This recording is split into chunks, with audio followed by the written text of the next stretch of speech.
This year I've had the opportunity to travel the country and check out different operations in the pest control industry. I get to meet the people in charge, the teams, and in this video we're headed off to Phoenix, Arizona to go meet with John Anderson, the owner of Green Home Pest Control. John took us on a tour of his office. We now checked out a few of his technicians in the 117-degree Arizona heat. There's a lot packed into this one. Let's start out with a shop tour.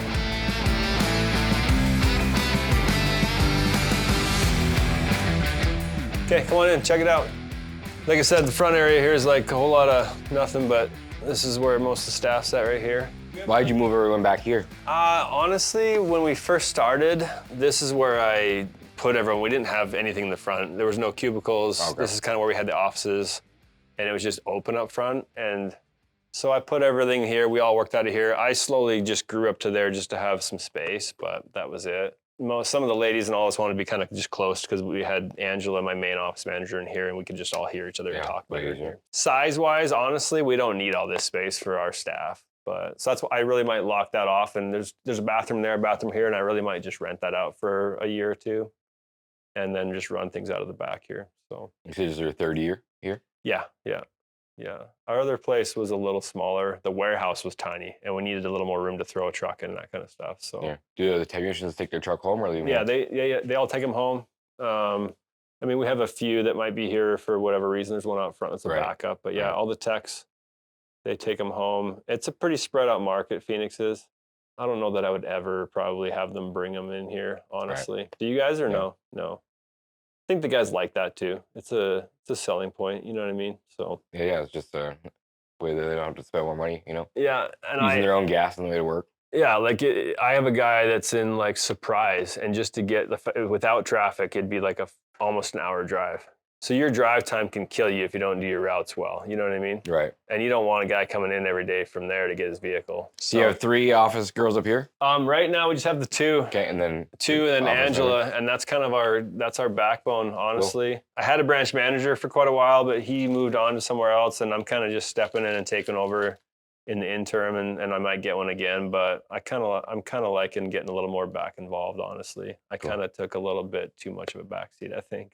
You get out of the day-to-day, and you start to not see some of the things that need to get sharpened up, you know what I mean? So I'll stay involved a little more, but he was in here, so there's just, again, another office. I might move. Nice. I might move back here. So that's that, and bathroom over there, and then a little warehouse back here. We got got warehouse for your toys.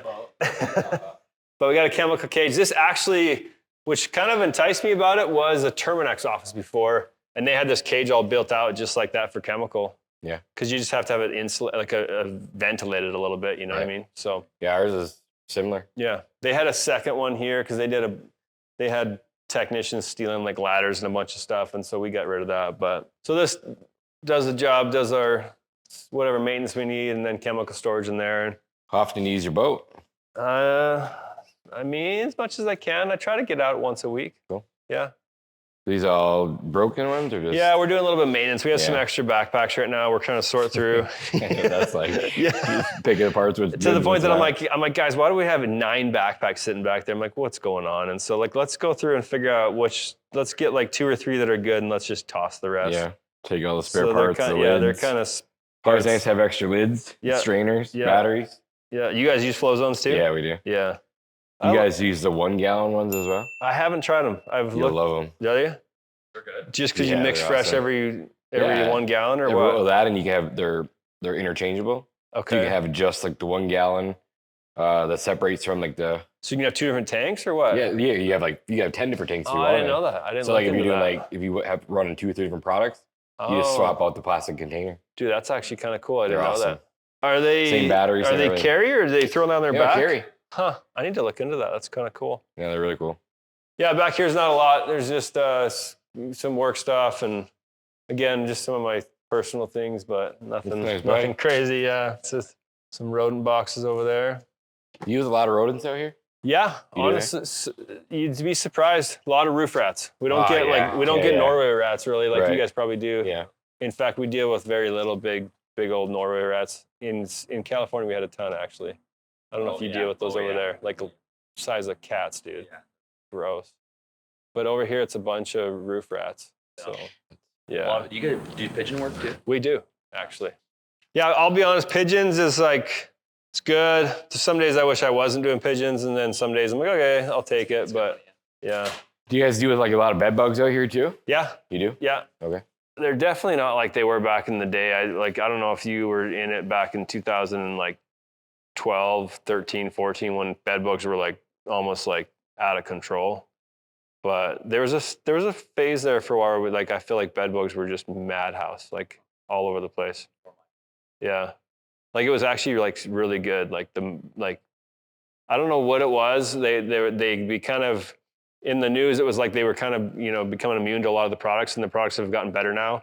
But there was a ton of heat companies popping up, there was a bed bug heat company on every corner back then, because everyone got in their head that the chemical wouldn't work or the products wouldn't work, because it kind of wasn't anyway.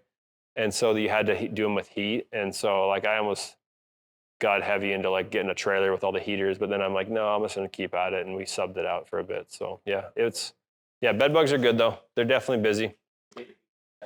Yeah, come on in. I don't know how clean it is, but sure, dude. We didn't prepare for you too well, but come on in. There's a light in here. Yeah, we got that.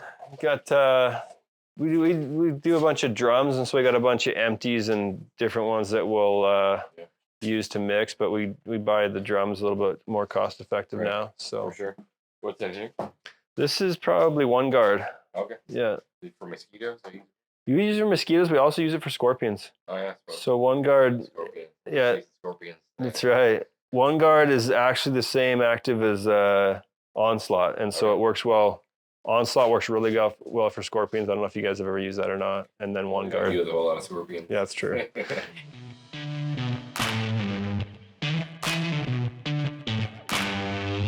What was the land of pest control sales back in 2000? Pretty crazy. It was a different world than it is today. I've been around for a while, and so back then, you never would hear someone say, you're the fourth guy that came here today. Right. Like some people would just I feel like sales were a little easier back then. And then over the years, you've had to learn to definitely work harder, smarter, and not just run into sales a little bit. You had to. I'm not saying it was easy back then. You can go to some markets. Yeah. It's still a hard job. It's a mentally challenging job, but you could go to some new construction areas and just roll out of there with 10 sales in a couple. What was harder, knocking for religion or knocking for pest control? I think probably pest control. Honestly, you got to really believe in what you're selling. Yeah, no matter what. I believe in pest control.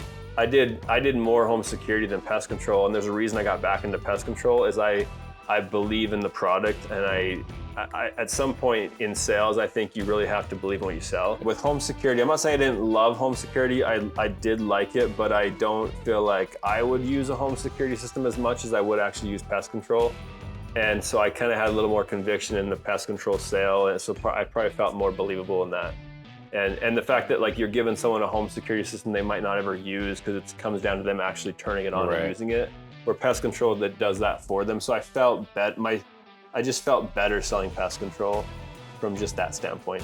That's cool. So you knocked doors for five more years. So all in your. I mean, at this point, you're almost 10 years in knocking doors. Yeah. In your mission, a couple years doing pest and then alarms, and then you decided after your 5th year doing alarms that you want to go back and start a pest control company. What happened there? So home security, I loved it. I did good there. I mean, again, I was one of the top reps and always would do well. And I kind of saw a little more okay, there's a future here. There's some possibility here. At that point, I had graduated already in business finance, and I was getting some job offers in finance, and just didn't even feel like they'd come close to scratching the surface on what I was making. I was managing teams at that point, and so you're making some good overrides and your own commissions, and so it gets to the point where you kind of start really opening your eyes on maybe there's some potential here to do this full time, or at least make some good money here for a few years before you move on to a real job, as we'd call it. But I didn't love. I looked into home security, doing my own thing. I didn't love how you would kind of just sell that account right away to ADT or Monotronics and just kind of sell it off. There was no real ownership. Right. And so I liked the pest control side, how you actually are holding your accounts and building some recurring revenue. And then same thing, I just felt like pest control would be a little bit, A, easier to figure out from a business standpoint, and then B, I just felt like it was I just liked the sale better. It seemed like it would be easier to recruit kids, because home security, it's a tougher sale. Not everyone makes it, if you will, through a summer. Pest control would be hard to like not make it through a summer. Like you gotta be like pretty rough in sales to not sell a summer, in my opinion. So that there are a lot of factors. But I got with a business partner, and him and I had kind of the same spot in life. We felt like we just needed to go do something else. Didn't want to keep selling for someone else. And so him and I chose San Diego and went and started a company out there called Home Guard Pest Control. And so I think that was in 2010. And we ran that for a couple of years till 2012. And then, we just didn't feel like San Diego was home for us. My wife at the time was from here. And so we were gonna sell that out there, just sell, and he was gonna go somewhere else as well. But last minute, he decided to buy me out. So he's still there today. Gotcha. Still killing it, doing a good job. And so he's out there, and he bought me out, and I started over here in 2012. So cool. Yeah, and so did Green Home here 2012 until now. So I learned a lot in those first couple of years, but we were strictly door-to-door sales teams out there, 100%. And in San Diego? Yeah, and we didn't do very much typical like online marketing or traditional organic type growth. And I kind of wanted to get a little bit more into that. At that point, I think I was getting a little bit burnt out on the recruiting game and door-to-door sales myself, and was had a kid and was looking to have a little more balance in my life. And so I went really heavy into more traditional online growth and just your online marketing and sales and all that. And I knew I probably wouldn't grow as fast that way, but I kind of felt like I'd already seen a little bit of the attrition and some of that on the door-to-door side, and wanted to maybe see what I could do in that space. And so I went, my first summer here in Arizona, I had a small door-to-door team, really? Not big. Were you knocking too? I was too, yeah. And then that was it. I just pulled the plug. I had no real plan after that first summer, other than I just figured I'd figure it out. Yeah. So, and you kind of have to if you don't have any sales guys coming back. And so this is 2010? Yeah. And so after that first summer, I just went all in on our website and just went heavy on the SEO. What was the competition like out here in 2010? It's like it is now? Yes and no. I'd say there's a lot of companies back then, and there was definitely more of your door-to-door companies were the ones you'd probably run into and compete with. There's lots of local mom and pops. Phoenix, Arizona is one of the most competitive markets by far, which I think I used to worry about competition a lot. I don't stress about it as much anymore. There's plenty to go around. It's a huge market. It's growing. And at some point, there's tons of bugs, like heavy bug pressure here. And so you can't live in fear of that, in my opinion. Do I think some markets could be better or different? Yes, but at the same time, you gotta do it, where you're at. So I feel like right now there's definitely more competition, because I do feel like it's gotten worse over time. I feel like, and there's more guys that are willing. There's more savvy guys that are splitting off and know how to grow. The pest control market used to be just a guy in his truck, I feel like, or maybe some of these bigger regional players. But I think there's a lot of guys that are smart and are seeing maybe the value of what the industry can do, and maybe what kind of lifestyle you can live through it. And so I feel like it's gotten more competitive, honestly, over the years. Some big companies selling is nice though, because then those get out of the way. But it's always which was just a big one. Yeah, it's true. Yeah. It's always going to be competitive though. Again, as long as you stay with your core things that make you who you are and stand out, I think you can do good in any market. I have 5 kids. I'm busy. Yeah. My personal life is I really value my time with my kids and my balance with work. And so I feel like at different points in my life, just based on what we have going on at home, I've tried to make sure I'm always there for my kids and around for them. And so my business could be probably like twice the size, but I probably would miss out on my kids growing up. Yeah. And that's not something I'm willing to do either. So I guess you have to have that trade-off for sure. Yeah. And then when it comes to, you mentioned winter, do you guys typically slow down in the winter like we do, or what's that look like? We slow down in the sense that we aren't growing as much. It is Arizona. We don't get snow here. People still think it's winter when it's 80 degrees. Yeah, like it can be like 75 degrees is the high, but it gets down to like 35 at night, 40 at night. So it's still chilly, but so the pest control pressure does slow down. It's not. We're growing less in the wintertime, but we still grow. We don't go backwards by any means, but but it does slow down. A little more time to, you know, get your systems dialed in and get ready for the next summer. Summer is still our big season, and the winters, you know, aren't your kind of winters where, like, yeah, we don't get snow, but I do feel like it does still slow down. You're not putting on the numbers you put in July as you are in January. But you said like even in the fall, the termite picks up, rodents pick up. I'd say termites are a little bit different here because of just the rain and the monsoon season we get. So a lot of people I feel like get termites in the spring they start, or if it's drywoods they start swarming. We mostly are primarily subterranean, and those, we get a lot of rain storms with the heat in July, August, September that are called monsoons. And that loosens up the ground and allows those termites to come from underground up to the homes. And so our termite season is really heavy in September, October, November. And as the heat cools down, so it kind of is a good follow-up to a strong summer to have termite season take off too. Yeah, and then as it's cooling down, all the rodents are still looking for a warm place to go, right? Yeah, we do a lot of roof rats in here in Arizona, and so again, those cool evenings that drives them into the homes. So you get a lot of roof rats that are looking for a nice warm place to live at night. And not every listener knows how to, I mean, we just don't deal with the heat. How do you handle the heat with a technician? It's hot. Like, as you imagine, we're out there for one house and we're dying. These poor guys are out there in this. Yeah, so I address it early and often in the interview process, let them know, like, hey, this is what your day is gonna look like. Are you cool going out to like 14 homes in 110-degree weather? Like, that can wear you out. So I make sure they know what they're getting into. They're all wearing like long sleeve everything. Yeah, a lot of the products you use have to have long pants and long sleeves. I think they just need to know what they're getting into. It's not for everyone. A lot of guys that are from here they're kind of like, okay, this is fine. It's Arizona. It's a dry heat. I can deal with it. It is like, I don't know if I could be on a roof all day long in this heat, but they do get in and out of their vehicle. We're like 95% residential, so they're not out of stock for very long. Quick stops, get that AC rolling. So we do some good incentives in the summertime too. Keep them happy, take them some baseball games, give them some fun stuff to do to break up the monotony of it for sure. But it is a long summer. Yeah. The winters are beautiful here though. I mean, and they always say it makes up for the summer because winters are kind of great. And so I'd say most of our guys just know it. They wear hats, do some stuff to cool down their neck maybe, and we give them all like, we take care of them, throw some incentives at them, let them, you know, hey, go buy lunch on the company, different things like that in the summertime to make sure they're taken care of.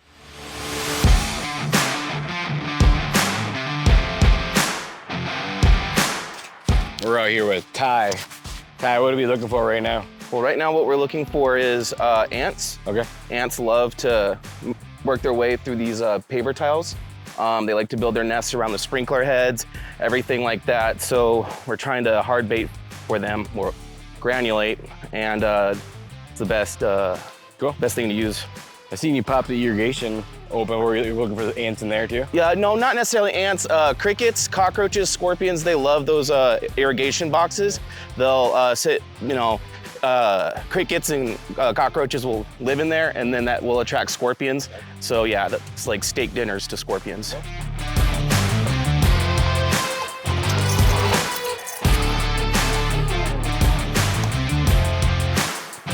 What kind of rodents do you deal with out here? We deal with roof rats, Norway, kangaroo, sewer rats, stuff like that. Mostly, I'm assuming, is roof rats? Roof rats the most, yeah.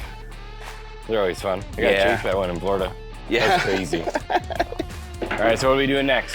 Next, we are power spraying the perimeter of the house, garage, and the block wall.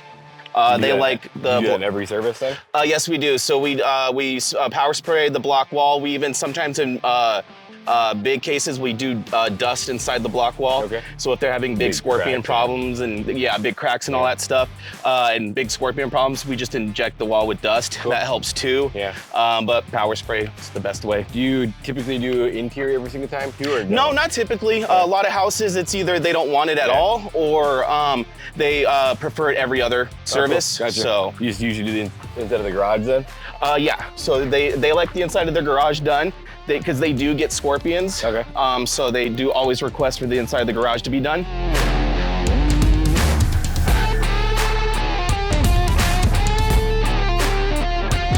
How long have you been doing pest control now? I've been doing pest control for 5 years. 5 years? Yes, Cool. sir. I've been with Green Home for about 3 years. Awesome.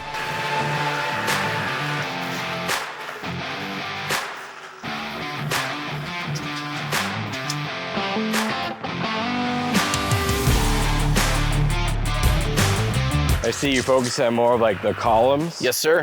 Is that just because like just hiding like the corners? It's so these things act like apartments for all kinds of pests, Okay. especially scorpions. So I like to do at least a good 3 feet up and then kind of spray it to the sides, because when the scorpions start to calm down or crawl through and come through these little gaps, they'll get the product on them. And the customers here, they're particular about a lot of the chemicals, so they don't want a whole lot laid down because of their kids and stuff. I gotcha. So So you're focusing more just like the Yeah. corners. Gotcha. not that the product will do anything. They're, you know, just Yeah, of course. people get iffy about stuff. Yeah.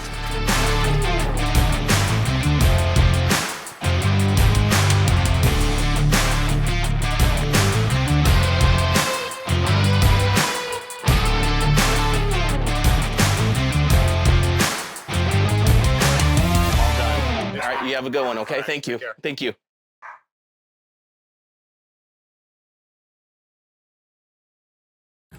We're going scorpion hunting with a black light. It's 10 o'clock at night, it's still 118 degrees. This is gonna be fun. Let's go check this thing out. Sure.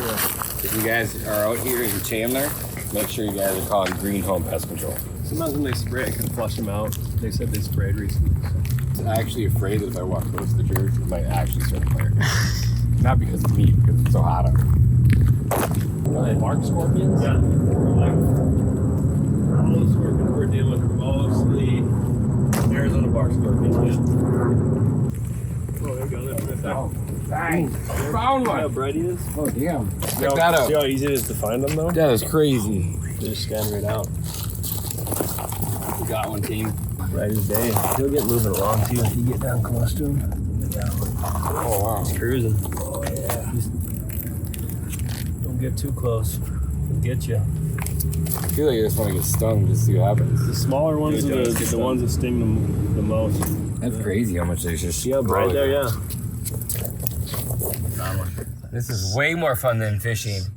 But if you get a good like home that's vacant, you can get in the backyard. You'll find 30, 40 of them, all in like a little yard. When you get called to go do like inspection or whatever, Yeah. do you go out at night or you still go out No, at so we used to, and Okay. we used to do and promote blacklight services Oh, and okay. inspections, and people would do it. We would do it mostly. I don't want to just gouge people, think their money for no reason, but some people really needed it bad. Their home was like, hey, we moved into a home. We've seen 6 scorpions in the first, like they've had it bad. Yeah. And we've gotten stung. And I'm like, okay, you might need us to come out and do like a really targeted blacklight treatment, Yeah. where we actually go and douse the place, spray it, and then they all come crawling out, and then go with the blacklight and like physically remove them so they don't. Because scorpions they can be tougher to kill, unless you hit them directly and you're consistent. They don't go away. Like unless you hit them directly, they're not going away right away. Right. It takes time. And they can be good at hiding and avoiding your product, and people don't want to deal with that for 6 months while you're getting rid of them slowly, Yeah. maybe. So we do like a really heavy blacklight knockdown treatment, and so we used to do that at night. We don't as much anymore unless they really need it. Oh, there you go. There's one right there. Nice. See him against the wall right there? There's a lot of debris back there. Yeah. See him there? Yeah. He's just hanging out right there. We knew this shed had a feel for him. There he goes. See him? Cruises, yeah. If I had an aerosol. Scary out here. What does the next 5 years look like for a green home with the vision? And then what do the next 5 years look like for John Anderson? I'm excited the next 5 years. Honestly, I've Is it reinvigorated? yeah, a little bit reinvigorated. Have had a lot going on in the personal life, and Yeah. I feel like I've gotten that sorted out to the point that I can dive back in here and get after it. It's been the COVID years were great. We were growing like crazy, and it's been a little bit. I'll be honest, it's been a slower couple of years for us just because of the personal stuff. Kids, got 5 kids, and I'm busy. And I feel like I've taken a little bit of my foot off the gas. And also, marketing is changing a lot. For sure. And I kind of have to, you can't just what worked 5 years ago doesn't always work today, and so Right. you have to always be kind of reinventing yourself and figuring things out. And I'm excited to do that. That's my passion. I didn't get into pest control because I have like some affinity for the pest control side. It's just the marketing, the sales, and fun. the finance side is fun. So I love that stuff. So I go to work every day happy and look forward to the new challenge. And so, yeah, next 5 years, I'm excited to dive in and go really heavy and get after it for sure. So. Cool. Well, you're a stud. I know that people that live here that own companies, they look up to you. Oh, that's good. You know, It's good to hear. You reach out and you crush it. The season that I was here, Yeah. it's cool to see that like you're a good dude. So it's fun to be here. But what about personally? What are you thinking? Oh, I don't know, dude. I mean, you're pretty jacked. So. No, on personal side, again, I'm just I'm a big believer in some balance in my life. I have 5 beautiful kids. Yeah. Happy to be involved in their lives. They're all pretty active in sports, which is fun. I live for that stuff on the weekends and watching their games. And so, yeah, happy to see them grow in every little phase they're in. My oldest is 16, my youngest is 8, and turning 8 here pretty quick. And so I'm busy, but yeah, we have a good time. We enjoy the lake, and in winters we go skiing and dirt biking, and we have a fun time. So personally, we'll just keep enjoying those kids, soaking things up. Hey guys, thanks for watching. If you enjoyed it, let's keep the conversation going in the comments, and we'll see you guys in the next one.